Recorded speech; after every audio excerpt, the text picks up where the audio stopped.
Ladies and gentlemen, it's now time for us to hear from the only lady who is seated up there, Faduma Abukar.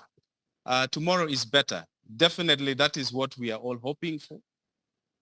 If tomorrow is not better, I don't think we will have all the steam to do what we do today because we have that hope. Now, based on your experience, can you share to us on how you're engaging in policy discussions in Ethiopia? We have had from Shambal, and would be good to hear from your perspective, your engagement in the policy questions in Ethiopia, and how that is reflected in the lives of refugees, how you have been able to contribute to pulling some of those changes in the policies that are there so that, you know, they are really pro-refugees, and how we can also translate some of those pro-refugees policies into practice. Your experience will be immense to supplement what we have already had before. You're welcome. Since you are the only lady on the table, I will be a little more generous. Once a time I was described as the only gentleman still walking. So I will give you 2 more minutes onto the 5. In Uganda, during our days, ladies were given 1.5 points to join the university. And these days we are having fewer boys in the university than the girls. I don't know what's happening now. You're welcome for this to take us through. All right, thank you so much. So first of all, I know that we've been really frustrated by what Chamba said and the situation and everything, but I believe that tomorrow is really better. And I believe that refugees are not just part of the policy, but they are co-creators. And in Ethiopia, we are really witnessing that in the recent years. Situation, it's really changing in a such amazing way. And I'm really so optimistic for the future as well.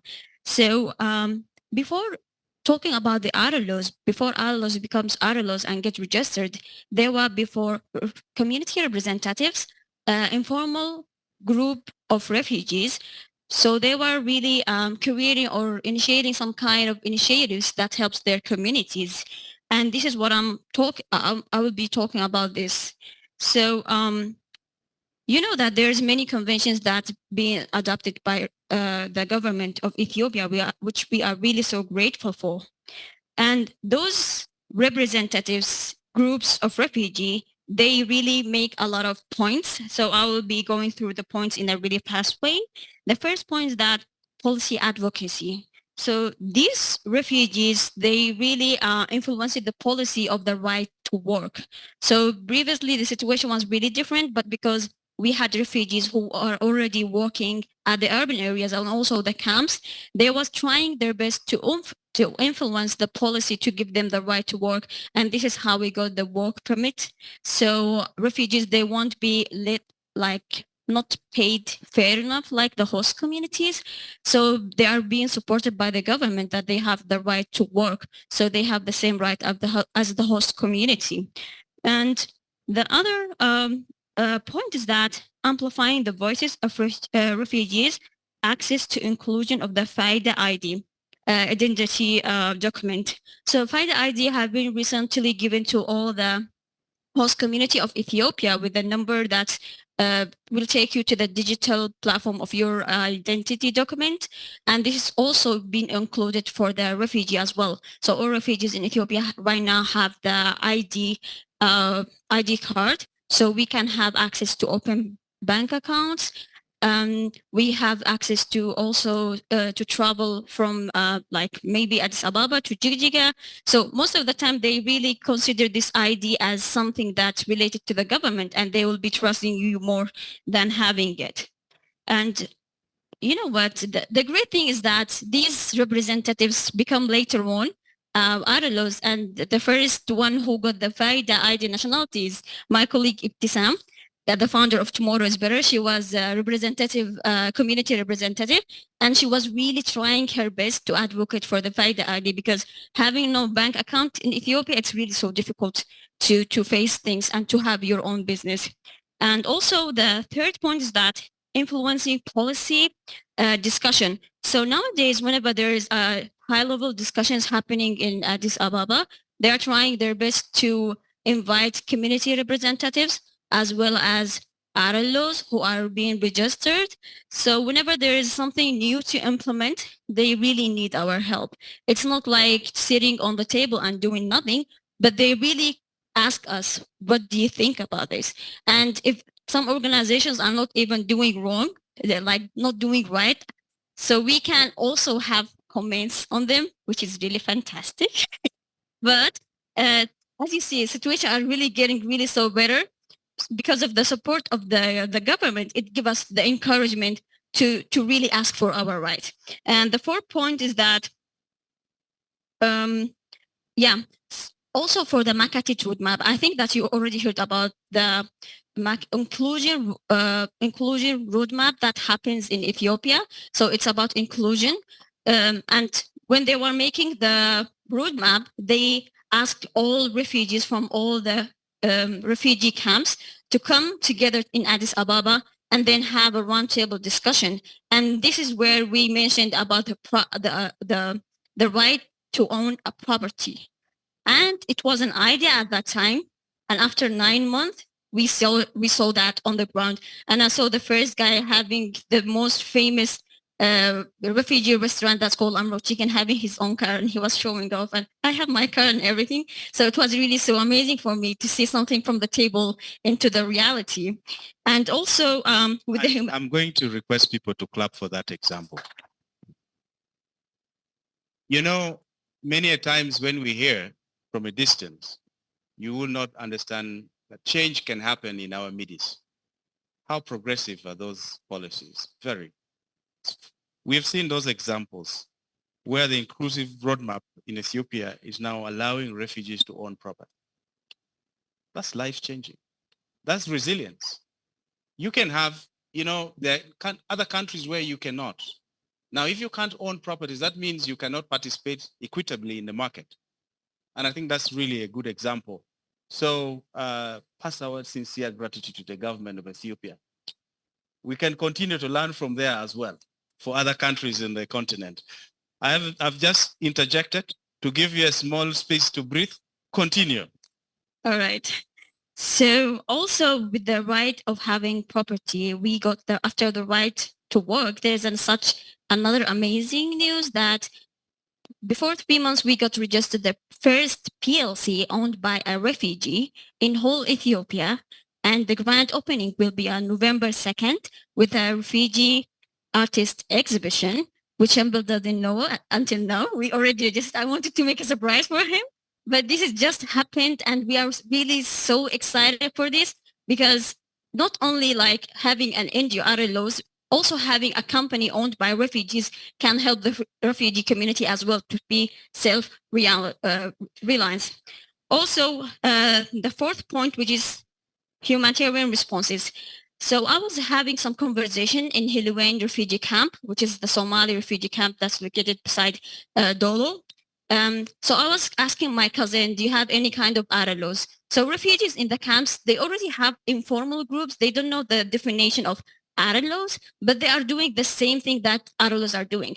And she mentioned that there was 3 organizations who left the camp due to the funding freeze, and then they start finalizing or taking the responsibility of the water system by themselves without no logos, without no salaries, just doing for their communities without even recognition. It's not like we do this, we want it to be on the social media, but they are already there and they are serving their community. Imagine if they didn't do that, what's going to happen in the refugee camp. And also the fifth part is that access to discussion making process. So the Kampala refugee camps, they were mentioning that also at the campsites, whenever there is some discussion making or some kind of policy, new policies, they always include these groups who are not registered yet as RLOs, but they are already there doing the work. And also RRS, UNHCR, with international partnerships like REDS, Oxfam, other, are really investing the last pennies on giving capacity building for this organization, for these informal groups of refugees, so they can be really having the capacity building and then inform their own RLOs. So going to the call of action, This is really so important after being so optimistic. Now we will be calling for some point of action. Refugees out of laws based in camp sitting encourage serious issues regarding out of camp movement. So whenever there is a meeting, important meeting, high level discussion happening in Addis Ababa, they have really some difficulties getting from the camp into the Addis Ababa to attend this kind of discussions, table discussions like that. And also the most thing that we face in Ethiopia is that we don't have machine readable CDD, which make us arrive yesterday at night. I'm really so happy to be here physically 3D, but yeah, having a machine readable CTD is really so important for us as an RLO, because going to Uganda, it was really hard, but the other countries, it will be really much harder. So even the UNHCR RRS was really calling the other partners to collaborate on this, because refugee-led organization in Ethiopia, they really need to be international and regional discussions furthermore. And also specific measures should be taken to facilitate access to policy discussion in Addis by addressing mobility restriction, challenging incurred by camp-based RLOs. I think I mentioned this. And also about the measure readable thing again, RLO both in camp and urban have to have the access to opportunity to contribute to policy and discussion making conversation at regional, as we're doing right now, and also at global level. We really want to make it till Geneva. This is really my big dream. And I think also the last thing but not least, facilitate recognition of RLOs. So to ensure access to policy, job creation, and livelihoods and everything. So RLOs are informed group at the refugee camp. They don't have a registration inside the camp. So they have to come all over Addis Ababa to get registered. So a mechanism should be developed to give them the opportunity or the chance to be registered inside the refugee camp. So we can have more RLOs, and these RLOs can, ask for their, grants and do their programs as well. And last, I will be stopping here. Last but not least, or last but last? Last but okay, last. Okay. Last but last. So let's stand with refugees-led groups across the region, recognition them, support them, trust their solutions, because refugees are not just part of the policy, we are really part of the progress that's happening in Ethiopia. Thank you. She started by saying, we are part of the co-creation. And how she ended was quite powerful. Your submission reminded me of this quote that says, leadership is about showing up, speaking up, and sometimes cleaning up. Showing up, speaking up, and sometimes cleaning up. Leadership, that is. And if we bring it in terms of the refugee-led organizations, they have mastered all these three. They have mastered showing up, speaking up, and sometimes cleaning up. Plus, the art of doing it with zero budget and infinite heart.